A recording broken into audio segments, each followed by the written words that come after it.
Assalamualaikum warahmatullahi wabarakatuh. Tertan Madura kembali lagi dalam program Madura Talk. Kali ini kita akan membahas tentang peran serta pemerintah kabupaten dalam industri migas di Madura ya. Nah, saya sudah kedatangan tamu yang luar biasa, teman lama. Beliau dulu aktivis, hari ini sudah menjabat sebagai Direktur Operasional PT Geliat Sampang Mandiri PT GSM. Ini adalah BUMD milik Kabupaten Sampang yang bergerak di bidang migas.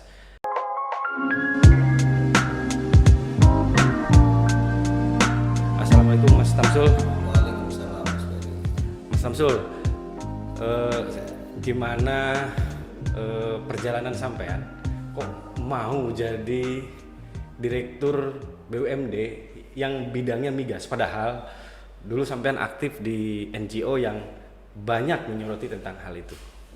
Ya, saya rasa ini hanya pindah tempat mengabdi saja.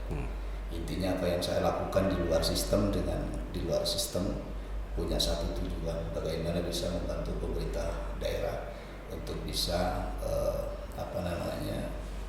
mensejahterakan masyarakat daerah itu sendiri. Kalau dulu mungkin lebih di pengawasan, sekarang ini saya ditantang untuk bisa berbuat, bagaimana bisa berbuat secara real untuk membantu pemerintah daerah, terutama dalam peningkatan pendapatan asli daerah melalui BUMD. Oke, Mas, kalau bicara migas kan meskipun sudah lama ya industri ini ada di Madura, terutama Sumeneb mungkin yang paling lama, tapi kan masyarakat ini masih banyak yang awam terhadap bisnis ini. Makanya mungkin Mas Tamsul bisa menjelaskan seperti apa sih dunia migas itu gitu, selama Mas Tamsul sudah masuk di JSM, PT JSM.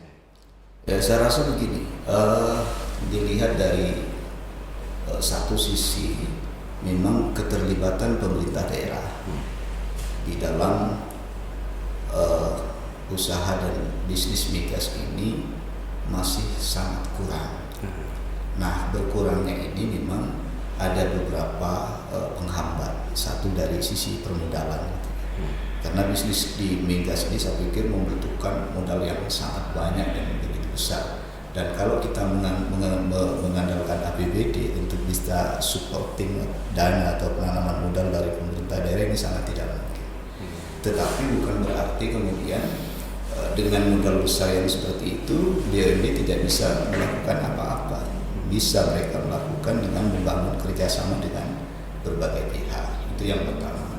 Kemudian yang kedua, pemerintah daerah dalam konteks ini memang harus intent membaca peluang yang ada di daerah, terutama dengan persoalan migas ini. Peluang-peluang apa yang bisa kita ambil, peluang-peluang apa yang kira-kira bisa kita rebut untuk bisa memaksimalkan peran daerah dalam meningkatkan pendapatan asli daerah melalui BUMD. Karena setahu saya ada 3 hal yang seharusnya diperoleh oleh masyarakat daerah gitu kan, yang kebetulan di situ ada sumber minyak atau gas. Yang pertama itu adalah transfer ilmu pengetahuan. Ya kan? Seharusnya dari K3S yang banyak, sumur-sumur yang banyak di daerah itu, masyarakat di situ harus dicerdaskan. Ini yang saya rasa masih belum bisa dilakukan dan belum banyak dilakukan oleh K3S yang ada. Kalau K3S dibiarkan seperti itu tanpa dorongan dari masyarakat daerah, ya tidak mungkin kita bisa masuk. Contoh misalkan dari K3S yang ada di wilayah Madura, kita bisa survei lah seberapa banyak keterlibatan putra daerah di situ yang bisa ambil peran dan bagian untuk ikut bekerja, paling tidak berpenghasilan dari sektor itu. Bisa kita lihat, paling yang sering kita lihat ya satpam, security itu kan, kemudian ya cleaning service yang sifatnya agak gerak ke jabatannya agak tinggi sedikit, nggak ada. Di beberapa daerah seperti di Irian Jaya misalkan, di beberapa daerah di Kalimantan, putra daerah di situ sudah banyak yang bisa atau diberikan porsi untuk bisa masuk dan bekerja di situ. Sementara di kita ini belum ada. Itu yang pertama ya, dari sisi transfer teknologi. Yang kedua, ada upaya pemberdayaan kepada masyarakat. Nah, selama ini mungkin kita hanya dibuat enak gitu kan, masyarakat dibuat enak dengan adanya CSR dari K3S yang ada di sekitar itu. Padahal kalau kita nilai dari jumlah produksi setiap tahun ya, CSR yang diberikan itu tidak sampai 0, sekian persen. Gitu ya. Jadi kayak Sampang misalkan selama ini CSR-nya itu ya hanya sekitar 1,7 yang dari Midco, kemudian yang dari Petronas itu ada sekitar berapa ya, 3 miliar, kemudian yang dari apa itu dari apa satunya HCML itu nggak sebegitu besar juga. Jadi seakan-akan dengan duit seperti itu ini sudah mampu memberdayakan masyarakat, tidak gitu. Jadi konsep mensejahterakan masyarakat dari CSR ini tidak akan pernah kita dapat ya, karena hanya sebagian kecil saja, dan itu pun kalau saya lihat lebih arahnya kepada bagaimana membuat kondusivitas daerah saja, tidak lebih dari itu gitu. Kemudian yang ketiga, Mas Ferry, justru yang lebih penting dalam hal ini adalah keterlibatan daerah melalui BUMD untuk bisa bekerja sama dengan semua K3S yang ada, ya kan, untuk bisa katakanlah dalam bahasa kasar bagaimana BUMD ini bisa ambil bagian bekerja di situ, mendapatkan beberapa program atau proyek yang ada di K3S itu untuk bisa dikerjakan oleh BUMD. Dan selama ini saya lihat peran-peran seperti ini belum bisa diambil gitu. Jadi dalam jangka panjang menurut saya memang butuh semacam semangat yang tinggi, terutama dari pemerintah daerah, dari BUMD untuk bisa mendapatkan hak-hak daerah sebetulnya. Kenapa misalkan proyeknya di sini, ya, sumber minyaknya dan gasnya di sini, yang kerja orang luar? Ya ini kan nggak adil gitu. Padahal tujuan BUMD ini adalah salah satunya bagaimana meningkatkan kesejahteraan masyarakat melalui sumbangan pendapatan asli daerah. Oke, sebelum kita berbicara tentang arah kerja dari BUMD yang ada di Kabupaten Sampang, saya mau tanya dulu ke Mas Tamsul. Mas, tadi nomor 2 sampean mengatakan bahwa CSR cenderung digunakan untuk kondusivitas, ya. Artinya lebih pada kepentingan dari perusahaan, bukan kebutuhan masyarakat yang terdampak, Mas. Lalu peran pemerintah kabupaten untuk memastikan bahwa semestinya itu loh untuk kebutuhan masyarakat yang terdampak, bukan membuat orang diem, tidak bergerak, tidak protes, atau pejabat tertentu tidak protes dan lain sebagainya. Nah, peran pemerintah sendiri ada di mana? Ya kalau dalam konteks ini karena CSR ini kan nggak masuk APBD, gitu kan, tapi murni hibah gitu kan. Kalau dalam konteks ilmu ekonomi, CSR ini sebetulnya bukan sebuah kewajiban, tetapi hanya hanya bagaimana perusahaan itu mempertahankan nilai dengan cara memberikan CSR gitu. Nah, Mas Ferry, peran pemerintah di mana? Ya peran pemerintah dalam konteks ini karena program ini, uang ini nggak masuk APBD, pemerintah hanya memfasilitasi. Gitu ya, memfasilitasi. Tetapi fasilitasi yang dilakukan pemerintah ini hanya sebatas menjaga agar tidak tumbang tindih program dengan program yang sudah dibuat dan direncanakan oleh pemerintah daerah. Gitu kan. Jadi CSR ini misalkan dalam urusan infrastruktur juga bisa membantu, gitu kan, beberapa pembangunan infrastruktur yang tidak bisa dibiayai oleh pemerintah daerah melalui CSR. Tapi pada prinsipnya CSR ini sesungguhnya untuk pengembangan ekonomi masyarakat. Jadi misalkan potensi-potensi ekonomi masyarakat yang kreatif di situ dibangun, diberikan dana, kemudian dimandirikan, gitu kan. Setelah mandiri ya dilepas. Konsep CSR itu sebetulnya begitu. Dan hanya wilayah terdampak ya, Mas? Ya, wilayah terdampak memang. Artinya kecamatan atau desa yang tidak masuk kategori tersebut dia tidak dapat. Kecuali memang ada kebijakan khusus dari K3S itu.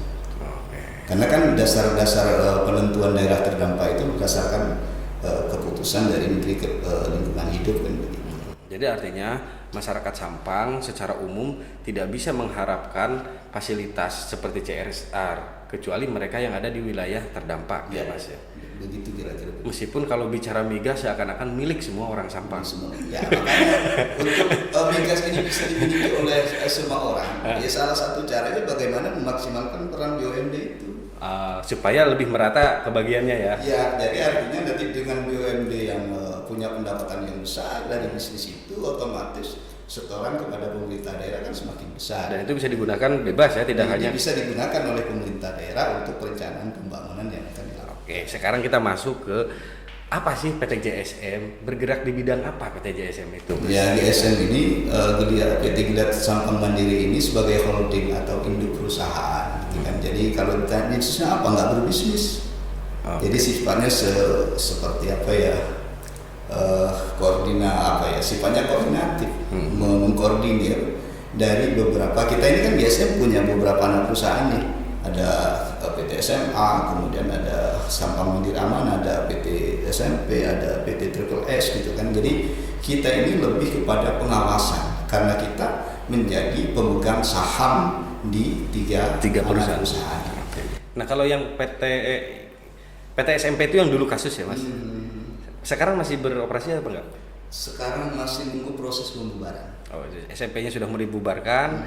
Kita punya baru anak perusahaan namanya SMA ya. Iya, Sampang Mandiri Aman. Naik satu tingkat. Satu tingkat dari SMP ke SMA. Nah, SMA ini bergerak di bidang apa, Mas? Ya,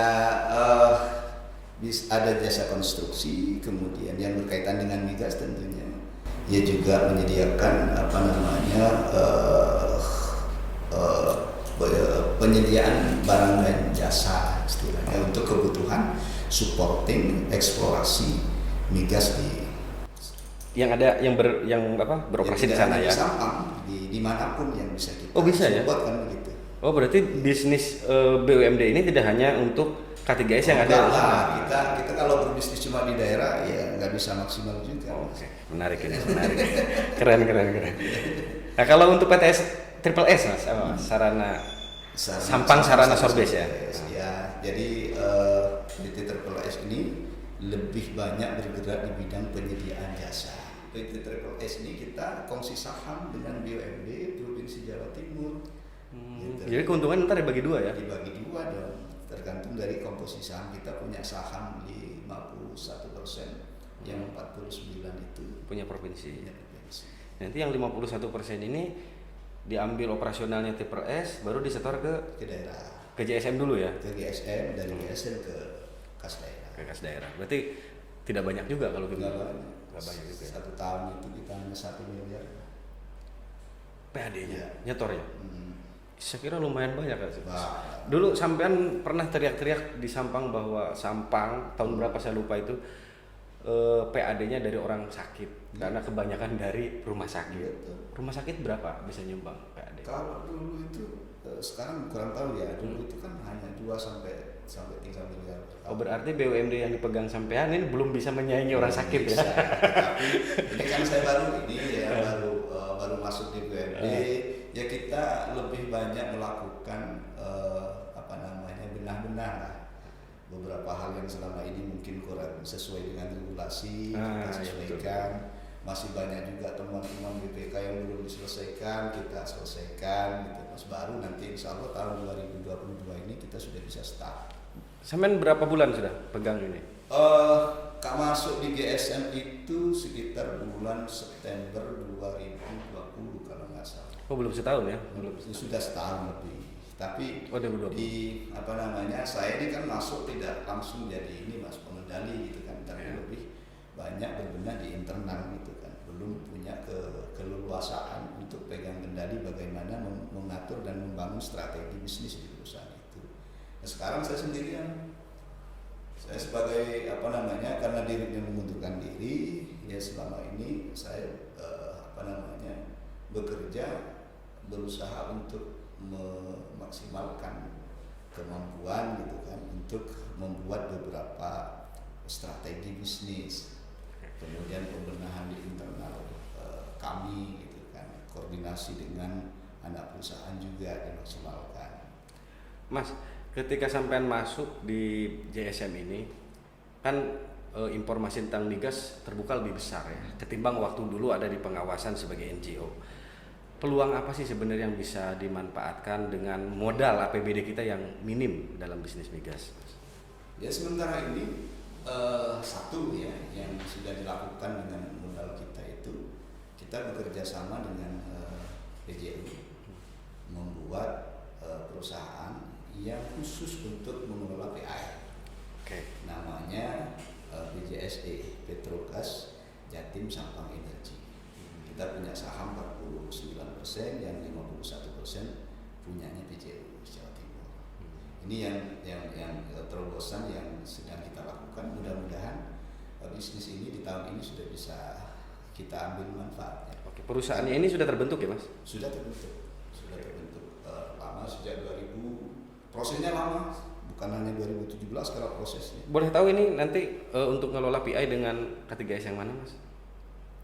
Dengan selama ini yang kita perjuangkan dengan Petronas. Kan di Sampang ada 4 ya? Dengan Petronas ya. Dengan yang lainnya gimana? Yang lebih memungkinkan sesuai dengan regulasi yang ada itu dengan Petronas, walaupun sampai saat ini belum cash in.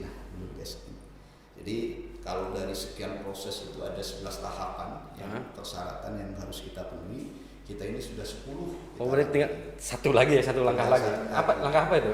Ya sekarang ini tinggal menunggu Petronas ini seperti apa maunya gitu kan. Kalau persyaratan sesuai dengan regulasi sudah kita siapkan semua. Artinya keputusan akhir untuk mengalihkan PI 10% itu tergantung Petronas. Oke, berarti penentunya dari pihak Petronas sendiri ya.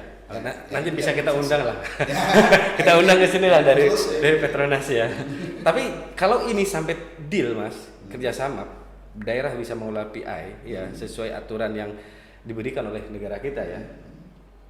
Kan di Madura ini ada berapa sumber ya yang sudah dieksplorasi ya Mas. Sudah dieksploitasi sudah dieksploitasi. Apakah yang lain sudah ada yang dikelola PI-nya oleh kabupaten setempat? Kalau di Jawa Timur banyak yang sudah dikelola, tapi kalau di Madura belum.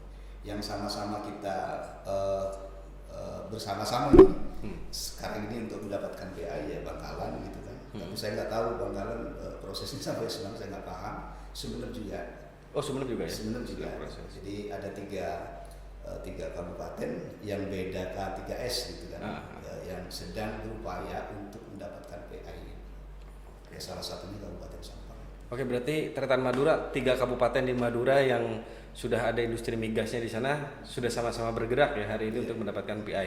Mas, kalau memang itu bisa terjadi, Petronas mau ke Sampang, berapa banyak sih PAD yang bisa disetorkan ke daerah oleh BUMD yang mengelola itu? Kita kemarin ini kan sudah berjalan sejak 2017 gitu kan, dan sudah dianggarkan, dimasukkan dalam proyeksi PAD sebetulnya.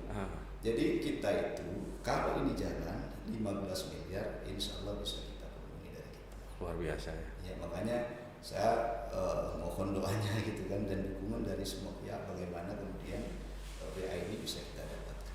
Oke, sekarang saya nanya agak pribadi nih Mas. Dengan peluang penghasilan yang begitu besar ya kalau itu terjadi, kemudian belum peluang-peluang lain lah, ada bisnis samping efek lain ya dari adanya industri migas ini, nggak ngeri Mas sampean kemudian tergiur untuk melakukan hal-hal yang di luar aturan? Karena seingat saya Mas, tidak sedikit pemimpin daerah atau orang-orang yang terlibat di bisnis migas justru terjerat hukum. Ya, kalau melihat itu Mas, migas ini kan seperti gadis seksi, perawan lagi gitu. Jadi sangat memungkinkan banyak orang tergiur. Ya kan? Sangat memungkinkan, tapi mudah-mudahan saya dikuatkan saja gitu ya. Karena prinsip saya, kalau misalkan semua rencana bisnis kita ini berjalan sesuai dengan yang kita harapkan bersama, justru ini menjadi salah satu potensi PAD terbesar yang bisa mengangkat Sampang ini dari keterpurukan. Oke. Gitu. Ini kita baru bicara Sampang aja ya Mas. Sampang aja. Jadi kalau saya berpikirnya pasti bisa melampaui PAD ini. Kalau ini jalan pasti bisa melampaui dari potensi PAD yang lain. Mas, ini mumpung kita ada di Madura Talk, Tretan Madura banyak biasanya. Mungkin sampean bisa informasikan ke kita ada berapa titik sih di Madura sebenarnya yang sudah operasi hari ini, mulai dari Sumeneb sampai Bangkalan? Kalau 40 titik itu ada kan. 40. Kan Ini sudah mulai. Sudah tekan kontrak gitu kan. Ada yang 30 tahun, ada yang minimal 30 tahun gitu kan, ada yang 40 tahun, ada semua. Oke. Cuma memang kadang-kadang K3S yang tekan kontrak itu ada yang sebagian tidak melanjutkan untuk melakukan eksplorasi gitu kan, karena mungkin hitungan bisnisnya kurang menguntungkan, tetapi MOU-nya tetap jalan. Tapi kalau yang tidak bergerak seperti itu kan tidak memberikan efek positif ke masyarakat kan ya? Tidak ada. Dibiarkan saja itu. Dibiarkan saja. Yang berjalan hari ini? Ya, kalau yang saya tahu misalkan ya di Sampang itu ada HCML gitu kan, ada Petronas, ada apa lagi Medco ya, Medco gitu kan. Ada itu kalau di masa justru lebih banyak, ada sekitar 14 titik kayaknya. Yang sudah tekan kontrak itu Iya, yang sudah yang sudah melakukan kegiatan eksplorasi walaupun produksi. Gitu. Oke. Tapi dengan jumlah K3S tidak sebanyak Sampang ya. Sampang 4 tadi ya K3S-nya. Justru yang lebih banyak di Sumeneb. Sumeneb itu K, Ada K, HCML, ada juga, Medco. ada Medco juga, ada Pertamina gitu. Oh, Pertamina ada deh. EML kalau nggak salah. WNO ya di Bangkalan. Bangkalan. EML kalau, tapi nggak tahu jalan apa nggak itu ya. Tapi intinya peluangnya sama ya. Meskipun di daerah mana peluangnya tadi yang sampean bilang itu ya. Kalau saya melihat semakin banyak K3S yang melakukan operasi di situ, peluang bisnis di BUMD ini semakin besar.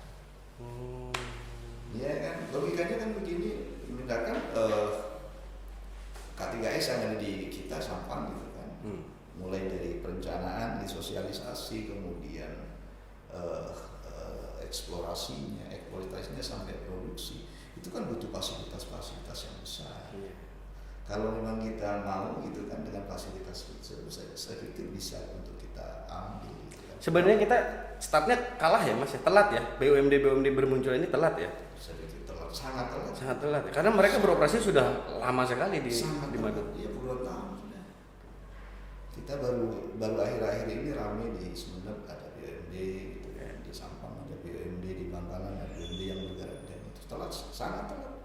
Tapi itu pun BUMD kan selama ini nggak begitu familiar lah Mas. Yang familiar kan BUMD di bidang perbankan. Ya, kalau ke masyarakat ya biasanya. Ya karena Mas, migas ini kan sesuatu yang menurut saya susah untuk disentuh gitu ya.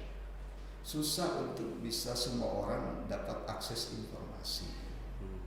Susah kan? Coba bayangkan di beberapa BUMD yang ada di beberapa kabupaten, bagaimana kita misalkan mau khususkan. Memang karena begini Mas, yang namanya perusahaan itu kan harus patuh dan tunduk pada undang-undang prosedural, gitu kan, tidak sama dengan OPD memang. Ada beberapa hal yang memang tidak bisa kita sampaikan kepada publik, tetapi bagi perusahaan yang sudah bagus gitu kan dan sudah mulai eksis, dia punya tanggung jawab untuk menyampaikan laporan pertanggungjawaban keuangannya kepada publik. Gitu. Ini yang belum bisa dilakukan oleh banyak perusahaan.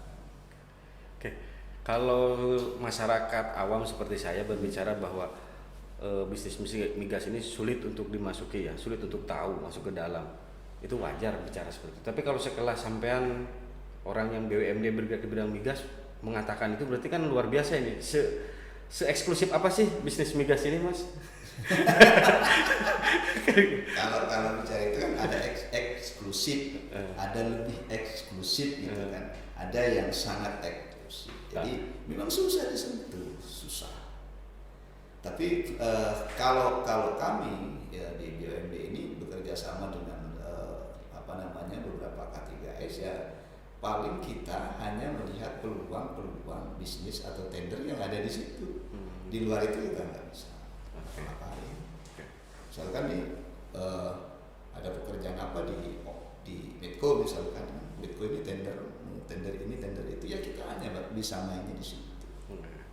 Kalau yang lebih, makanya kalau PA ini jalan manfaatnya besar. Satu itu kita bisa mengontrol gitu kan, berapa nilai produksi. Betul. Kan? Akhirnya ya, yang diproduksi oleh K3S itu. Kalau kita nggak bisa masuk di PA seperti itu susah kita. Lewat pintu mana kita mau masuk? Betul. Dan setiap perusahaan itu punya privasi yang tidak bisa ditembus dan dimasuki oleh orang lain. Tapi karena kalau kita ini bisa terikat bisnis seperti itu, bisa kita karena kita akan tetap mempertanyakan misalkan nih dapat duit sekian dalam 1 tahun, hitungannya seperti apa, kita kan harus tahu juga. Itu sampai nggak takut bicara seperti itu kemudian orang jadi mundur yang mau Nggak ada ngasih masalah. PAI? Saya ini nggak ada masalah. Saya ini bekerja sebagaimana mestinya. Mudah-mudahan dikuatkan, akan berusaha taat kepada regulasi dan aturan yang ada. Dan sering saya sampaikan kepada teman-teman, kalaupun saya sudah berusaha semaksimal mungkin gitu kan untuk mengelola BUMD ini dengan baik, hasilnya tidak memuaskan kepada pemegang saham, bagi saya siap saya ini siap dimundurkan, saya siap dipasang, saya siap dibongkar. Nggak ada persoalan bagi saya. Berjuang. Karena di mana-mana yang namanya mengabdi itu bisa. Oke. Saya dulu di LSM nyatanya juga bisa mewarnai. Sekarang saya kebetulan di BUMD, insya Allah mudah-mudahan saya dikuatkan dan bisa mewarnai. Dimanapun prinsip saya bekerja ini adalah untuk ibadah. Oke, siap. Mudah-mudahan bisa untuk sebagai salah satu cara untuk bisa meningkatkan pendapatan asli daerah, dan ini bisa digunakan untuk pembangunan daerah. Oke, Mas, mungkin terakhir nih mungkin ada closing statement dari sampean untuk masyarakat yang sangat asik lah dengan bisnis migas. Apa yang harus dilakukan oleh masyarakat Madura mengingat Madura kaya dengan sumber daya? Kalau menurut saya ya teman-teman inilah paling tidak, kalau masyarakat awam kan nggak mungkin. Ya, komunitas-komunitas sosial, teman-teman aktivis gitu kan, teman-teman LSM, teman-teman wartawan, ya jangan bosan-bosan lah untuk mencari informasi dan kemudian berbagi dengan masyarakat banyak. Karena pada prinsipnya kita ini kan mau mencerdaskan kehidupan bangsa gitu kan. Sumber minyak atau sumber gas ini ada di wilayah kita misalkan, benar ini diatur oleh negara gitu kan, tapi orang daerah itu jangan kemudian dengan adanya sumber minyak dan gas itu justru kehidupannya semakin terpuruk. Makanya ini menjadi sangat penting untuk keterbukaan bagi semua pihak. Tentu hal-hal yang sifatnya memang semestinya bisa didapat oleh publik gitu kan. Kalau yang sifatnya rese nggak ada masalah. Dan ini menurut saya yang belum bisa banyak dilakukan oleh teman-teman. Kalau kami di Sampang selalu terbuka, mau dengan kami gitu di Sampang mau bicara, saya bahkan minta disiapkan panggung kalau perlu untuk bicara tentang BUMD, posisi BUMD seperti apa yang bisa dilakukan oleh BUMD, kontribusinya kepada daerah berapa dan bagaimana, monggo. Bagi kami ini adalah kalau bisa seperti itu, kami justru merasa bahwa pengawasan yang dilakukan oleh dilakukan oleh masyarakat ini menjadi sangat penting sebagai tolak ukur bahwa kita ini betul-betul bekerja untuk kepentingan daerah. Oke, siap Mas, terima kasih banyak. Ternyata seiring berjalannya waktu, bisnis migas di Madura, Kabupaten Sampang dengan BUMD-nya hari ini mampu memberikan PAD sekitar 1 miliar tiap tahun. Jika PI yang sedang diperjuangkan bisa terrealisasi, BUMD 1 miliar itu dibagi loh ya, karena kita kongsi saham. Oh iya, dibagi dengan salah satu pemegang saham. Dengan pemegang saham. Jadi berarti berapa dong? 500 setengah miliar. Ternyata ada setengah miliar atau 500 juta yang diberikan oleh BUMD Migas yang ada di Kabupaten Sampang kepada pemerintah untuk digunakan demi kesejahteraan masyarakatnya. Namun jika PAI terrealisasi, insya Allah bisa ditargetkan menjadi 15 miliar. Ini artinya bisnis migas yang ada di Madura sangat berpeluang untuk mensejahterakan masyarakat Madura. Tergantung dari peran dan semangat kabupaten terkait dalam memperjuangkan hak-haknya. Terima kasih Mas Tamsul, terima kasih Tretan. Madura Talk akan terus berlanjut membicarakan tentang migas ini. Semoga kita semua